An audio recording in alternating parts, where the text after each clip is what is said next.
সমগ্ৰ অসমতে উচ্চতৰ মাধ্যমিক স্নাতক আৰু স্নাতকোত্তৰ পৰ্যায়ত নামভৰ্তিৰ প্ৰক্ৰিয়া আৰম্ভ হৈছে। ইতিমধ্যে বহুতো মহাবিদ্যালয়ত নামভৰ্তিকৰণৰ প্ৰক্ৰিয়া সমাপ্ত হৈছে। দুই এটা অভিযোগ মোৰ ওচৰলৈ আহিছে যে বিভিন্ন মহাবিদ্যালয়ত এইবাৰ ছাত্ৰ-ছাত্ৰীসকলে বিনামূলীয়া নামভৰ্তি কৰিবলৈ যাওঁতে কিছু অসুবিধাৰ সন্মুখীন হৈছে।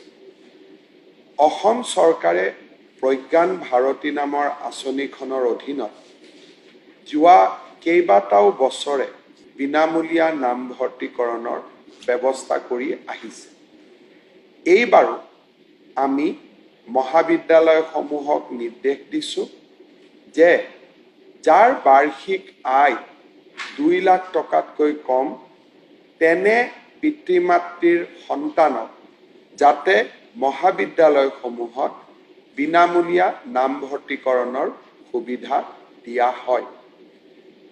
বিভিন্ন কাৰণত যদি আমি আয়ৰ প্ৰমাণপত্ৰ উলিয়াওঁতে অসুবিধা হয় তেনেহ'লে নেশ্যনেল ফুড ছিকিউৰিটি এক্টৰ অধীনত আমি আপোনালোকৰ পৰিয়ালক দিয়া পৰিয়াল পৰিচয় পত্ৰখন মহাবিদ্যালয় কৰ্তৃপক্ষক জমা দিওঁ বা তাৰ প্ৰতিলিপি জমা দিওঁ আমি বিনামূলীয়া নামভৰ্তিকৰণৰ সুবিধা ল'ব পাৰোঁ।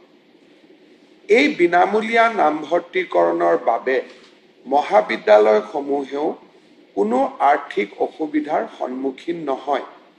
বছৰি প্ৰায় 110 কোটিৰ পৰা 150 কোটিলৈ বিনামূলীয়া নামভৰ্তিৰ মাচুল আমি মহাবিদ্যালয়সমূহক উভতাই দিওঁ। কোনোবা ছাত্ৰ-ছাত্ৰীয়ে যদি বিনামূলীয়া নামভৰ্তিকৰণ প্ৰক্ৰিয়াত অসুবিধাৰ সন্মুখীন হয় তেনেহ'লে তেনে ছাত্ৰ-ছাত্ৰীক জিলা উপায়ুক্ত অথবা শিক্ষা বিভাগৰ লগত পোনপটীয়াকৈ যোগাযোগ কৰিবলৈ মই অনুৰোধ জনাম।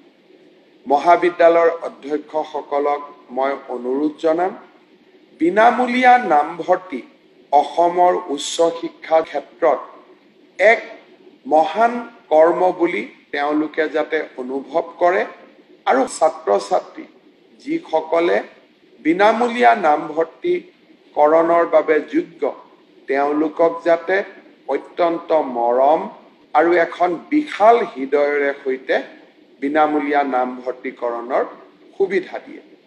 মহাবিদ্যালয়ৰ অধ্যক্ষসকলকো মই 10 জুলাইত লগ পাম। বিনামূলীয়া নামভৰ্তিকৰণৰ বাবে মহাবিদ্যালয়ে সন্মুখীন হোৱা আৰ্থিক ক্ষতিৰ সমুদায় ধন আমি 10 জুলাই তাৰিখেই উভতাই দিম।